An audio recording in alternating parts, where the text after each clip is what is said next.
This week's On Story, Mare of Easttown creator, Brad Ingelsby.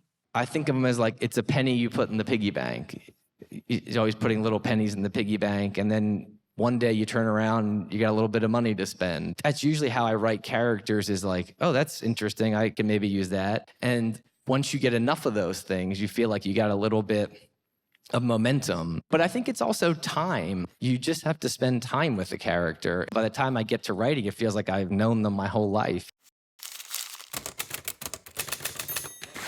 In this episode, join Brad Ingelsby, creator of the HBO hit Mare of Easttown, for a conversation on writing the small-town thriller filled to the brim with writing that keeps you on the edge of your seat.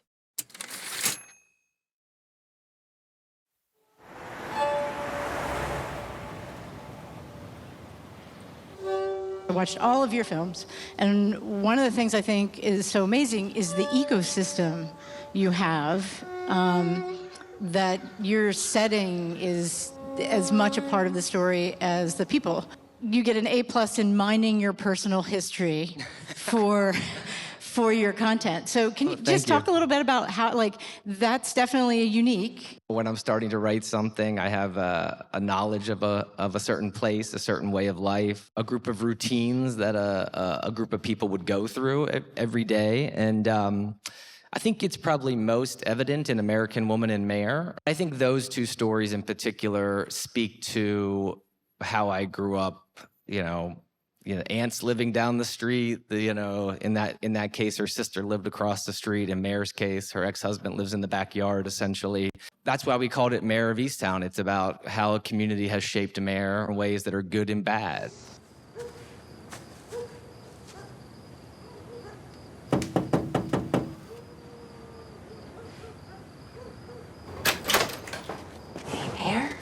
Is Frank home?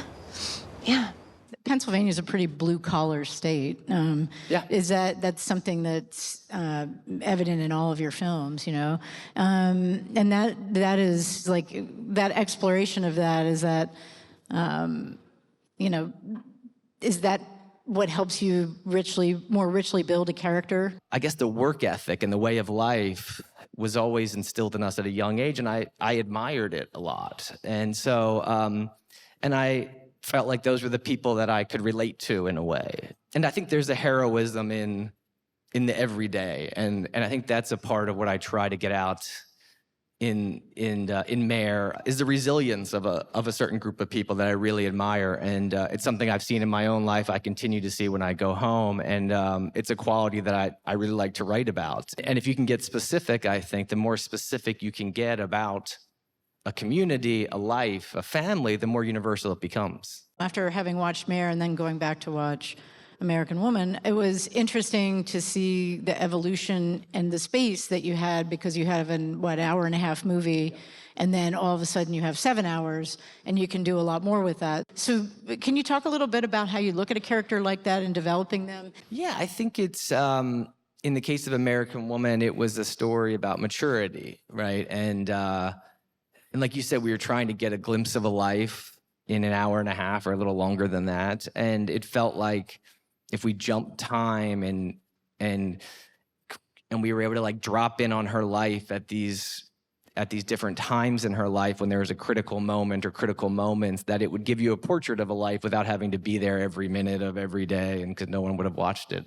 But I think, that American Woman was kind of a test drive in a lot of ways, because it was very much about a way of life, that story. Her sister lived across the street. It's about a community, a family that's kind of broken but hangs together, that fights a lot but ultimately loves each other. And Mare has a lot of that. But what I think Mare, if American Woman was the portrait of a woman, then I think Mare is the portrait of a community. And obviously Mare is the hero. It's the audience's eyes and ears, and we're tracking her mainly. But I was interested in Dawn and Lori and all the neighbors, and that becomes very hard to tell in an hour and a half. And so what a miniseries allows you is just to go and spend time with the characters that in American Woman I could never have spent time with.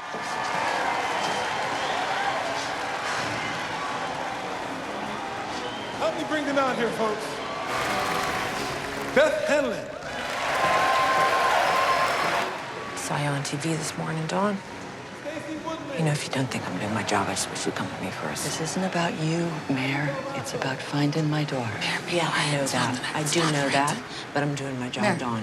it's not the right. Get her away from me I'm doing my right job. now. Hey, it's not the right time to have this conversation, okay? You can have it later. Credit to HBO that they weren't asking us to cut every single scene that wasn't about the plot or the procedural aspect of the show, because we were all convinced that if we do our job emotionally, that when all the cards are laid out on the table at the end of the series, it will be surprising in terms of the procedural elements of the show. It'll be a surprise reveal, but it will also be incredibly emotional. But the only way for it to be incredibly emotional is that you get to spend time with the people and you've built up a connection to them, so that when the killer is revealed, it's surprising and also devastating. I think that's a really hard thing to know for a writer, is like who's ready to develop, especially if you're going to be taking the time to be writing on spec. Is this person going to make it past page 30? Is there anything here? So can you talk a little bit about how those people present themselves to you? I really think of it as it's really a collection of sort of moments, like when I was growing up, my grandmother moved in with us, and my grandmother was a very tough, stubborn lady that ultimately got arthritis and sort of was humbled by that. She was very independent, always wanted to drive on her own, maintained her own house long after her husband passed away, and then had to move in with us because she wasn't able to live on her own. That's a very humbling experience, and had to move in, and my mom had to help take care of her. Oh, that's interesting. And anyway, I say that because I think of them as like it's a penny you put in the piggy bank. He's always putting little pennies in the piggy bank, and then one day you turn around and you got a little bit of money to spend, And so that's usually how I write characters, is like, oh, that's interesting. I can maybe use that, or I can maybe use that.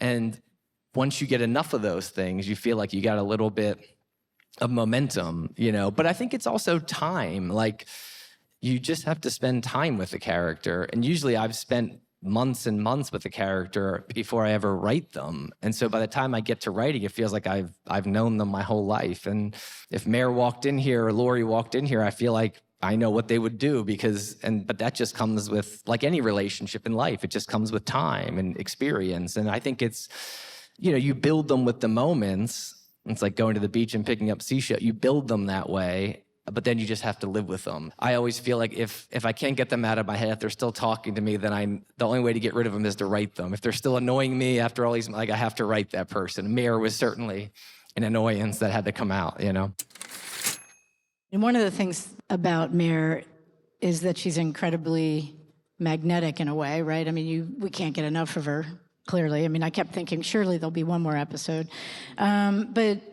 But she's kind of petty, and she has a chip on her shoulder and does things, but we like her. Like, you end up, because she's so resilient, because she never gives up. How did you balance that? As you said, I think what made people connect with Mare was that she was real, that you believed her flaws. She had flaws. But I also think, and I think Kate has said this before, I know she said it to me, is that what appealed to her was the love of family. That even when she made these horrible decisions, you could somehow, even though you didn't approve of them, you could understand them in a way. Here, I got this for your new pet. Come on, check it out. Siobhan's gonna help you put it together. Siobhan? Yeah? Will you help Drew, please? You here to guilt me into returning to the church again, Danny? No. I gave up on that a while ago. You been watching him out there? He's jumping off that thing like it's a diving board. Table's not a diving board, Andrew. She's trying to preserve a family unit that's really broken. I think one of the things that made me really appreciate her, perhaps it's my age, is that she was reflective, but didn't necessarily change. And I think that's an interesting characteristic that you gave her. But that's life. I mean, how many people do you know that you go, wow, that person is like so different? It's like they kind of don't really change. I would say her personality remained relatively static, but I think what we knew we had in our back pocket was the ascension to the attic. Do you still live in the same house? Yeah. Have you been able to go back up to the attic since? No. We don't. No one goes up there. And Kate was also really great with the humor in the show. I think Kate knew, all of us knew that if you took a step back and looked at what the show was about and the crime itself, it's really heavy and dark, and we had to have a lightness there. There had to be some levity all the time. And Jean's is so wonderful at this. Jean was always a moment, where the audience could laugh and take a breath. I had an affair with Helen Fahey.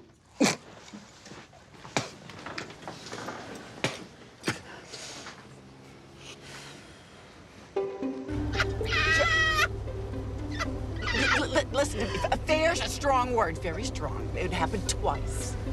But I think Kate was, as a mom, as a sister, was just so in touch with this character and this world and the family dynamic and also the humor of the show that I was always, if she had an idea, a line change, I was always open to doing it, because 9 times out of 10, it was a great idea. The crime procedural part was a beautiful weave into learning about Mare, right? Yep.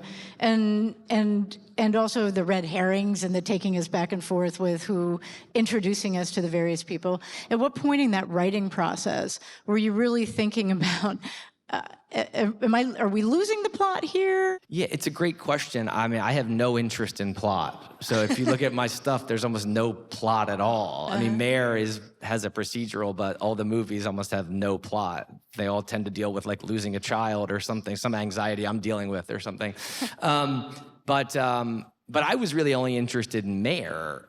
And I had a cop who's a buddy of mine on the East Coast. He's a patrol officer, and he was telling me about his initial job as a patrol officer out near Lancaster, actually. I forget the exact name of the town, but he was like, it was me and 11 officers. And he said our detective was a woman, and she was tasked with essentially having to solve all the crime. So that was the nugget. And then I started to think about Mare, but I had no idea what the story. Now, she's a detective, so I was kind of, I have to have a case to solve. But I was never particularly interested in the case. So that's why when the show came out, everyone was so like hung up on the whodunit. Like, I was shocked by that. We didn't think it was that cool. It was like, it was really the story about a woman's life. And then it became something, I thought we did an okay job. Like, we set up a decent mystery, nothing special about it. But I was more interested in portraying a community and a woman's life and grief. But I think what it did is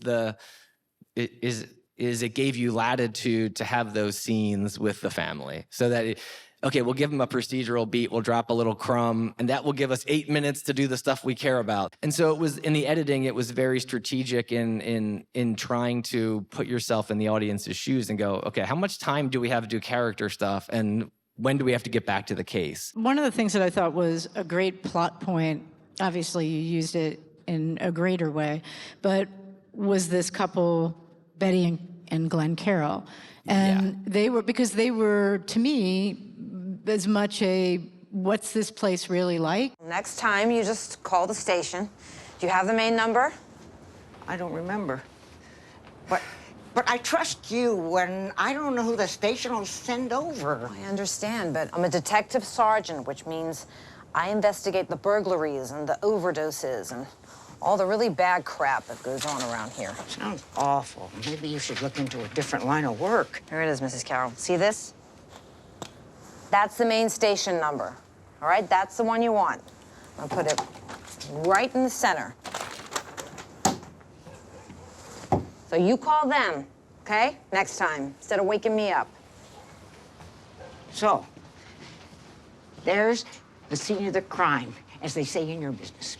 My granddaughter was upstairs getting undressed to take a shower when she looked out the window and There he is. I loved that there were some characters in here that were there for really no more than color, Yep. right? I think the Carols were, I loved them as characters. They helped set up the world. I think the opening scene of the show established the world in a very quiet and humorous, but really effective way, because you're like, I guess Mare gets called out to these people's house all the time, and we get a sense of her, her life. And then it pays off in a way at the end where she goes back to the house, just a kind of innocuous visit that turns out to be a clue. So you'd like to report the missing gun? No, it's not missing anymore. So it wasn't stolen? Do you remember the morning you came over for my granddaughter in the Prowler? Uh-huh. Well, I'd gone out in the shed and got the gun. So I know I had it then. Okay. But that night, I heard a noise out in the shed, and I went out to get it, and it was gone. But now it's back. Yes. I went out the other day to get some tools, and there it was. I don't know what I'm saying. Okay. What kind of gun is it? It's a Colt Detective Special.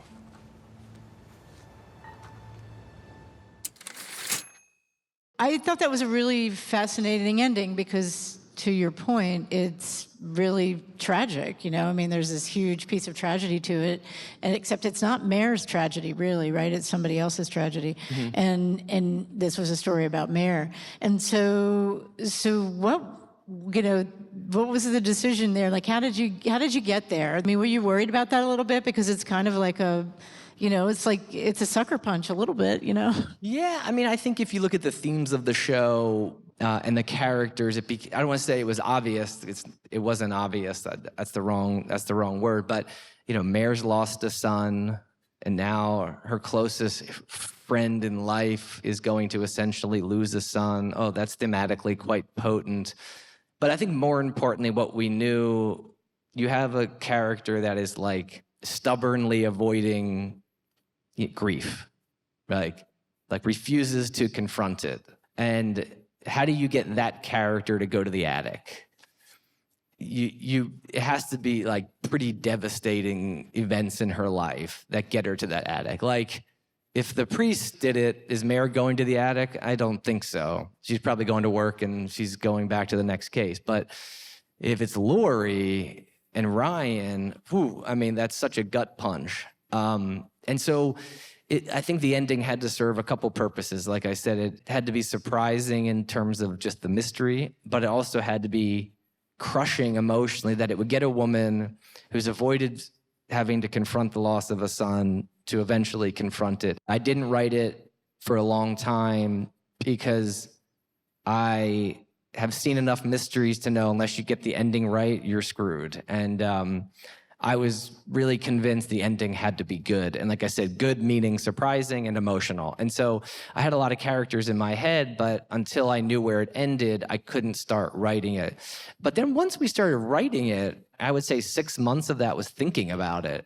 And then once I had the ending, I could hit the gas a little bit. So it probably took me 2 months to write the first 2 episodes. And then we went to Kate, and she was our number one choice. And we just, I think we caught her at the right time. And I've learned that's, half the battle. You catch an actor or actress at the right time in their life. And she was getting ready to do Ammonite. She wanted to do something totally different after Ammonite, and Mare was totally different. And, I think right place, right time. Is that a little bittersweet when you have something like Mare and you take it into 7 episodes? I mean, are you done? I would say that story is done. Like, a bit like Deb in American Woman. Would I be interested to see what Mare's doing in a couple years? Like, yeah, I'd be interested in that. I would actually be very interested in what Lori's doing in a couple years. That to me is like really potent emotional stuff, right? Having lost a son, having to raise a child that's not yours, that's caused the downfall of, like, wow, that's really interesting. So the idea, like, a couple years, I don't think we'll do Mare immediately, but I think, like, I could see us going in a couple years and be like, let's see what Mare and Lori and Dawn and Siobhan and Helen are doing. That to me would be interesting. You know, and also I love the character so much. It's like a chance to work with Kate and Julianne Nicholson again. I mean, that's pretty hard to pass up. I'd be up for writing a story, you know.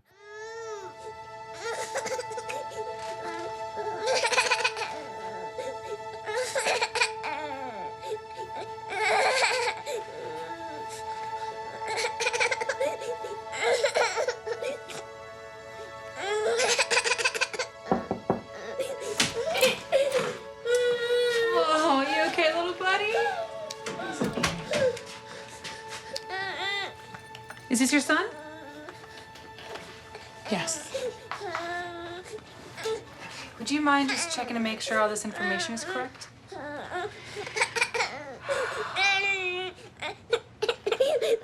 Yeah, that's correct. Write all this content, and then you get into the editing room. Yep. And what changed there for you? Because in that sense, you have so many characters, you have so much probably extra stuff. So Yep. you know that you shot. Like, how are you getting to this magic number 7? I got to edit the show, which I loved. I mean, I didn't really get to edit much on any of the movies or even be a huge part of that process on the movie. But I loved editing because there's so much you could do musically and structurally, and you could make things that weren't working work. There was many instances where I would look at an episode and go, man, I don't think it's working, but if I think we can steal a piece of an episode that we didn't use and put it in here, the audience won't know that was taken out of another episode, and we could insert it in this episode. And I think the biggest example of that was in the episode, 5, where we got into the end of this big action sequence where Mare's running through this like haunted house of horrors with this guy. And then you're watching it going like, but it's not really emotional in any way. And so we went back and we thought, oh, okay, like I know what we can do. What we have to do is she's thinking about her son in this episode. And we found this great piece of music by Grouper, who's a really great artist that we could use. And every time you'd hear it, you would identify that song as connected to her son. So we used it in the beginning, and then we used it in the middle, and then at the end of that crazy chase sequence, we brought it back in.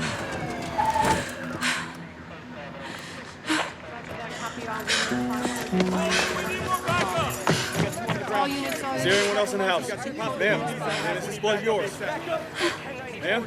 And what's special about today? It's my birthday! It's my one. Follow me, Mom. Let's jump in together. 1, 2, 3. And so it's scary, but then it comes back to emotion, and you leave the episode knowing that Mare's thinking about her son in a way maybe she hasn't before. And again, you're just like continuing to nudge her towards the attic.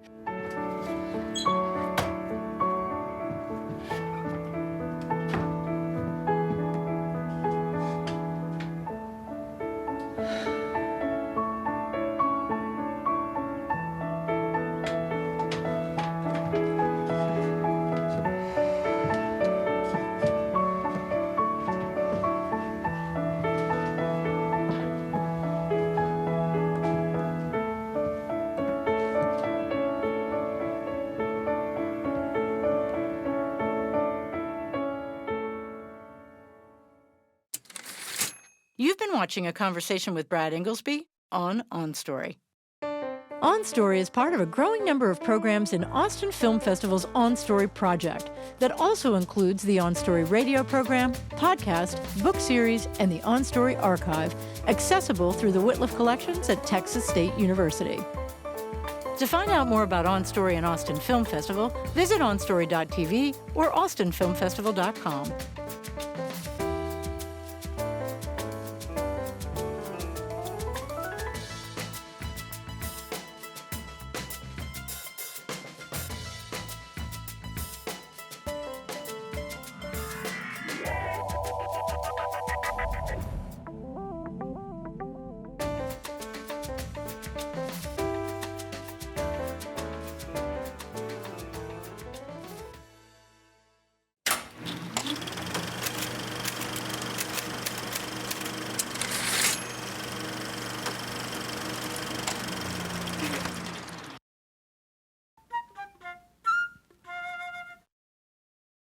Want to see On Story live? Join us at Austin Film Festival's annual Writers Conference each October. Visit www.austinfilmfestival.com to find out more about badges and passes to attend the festival.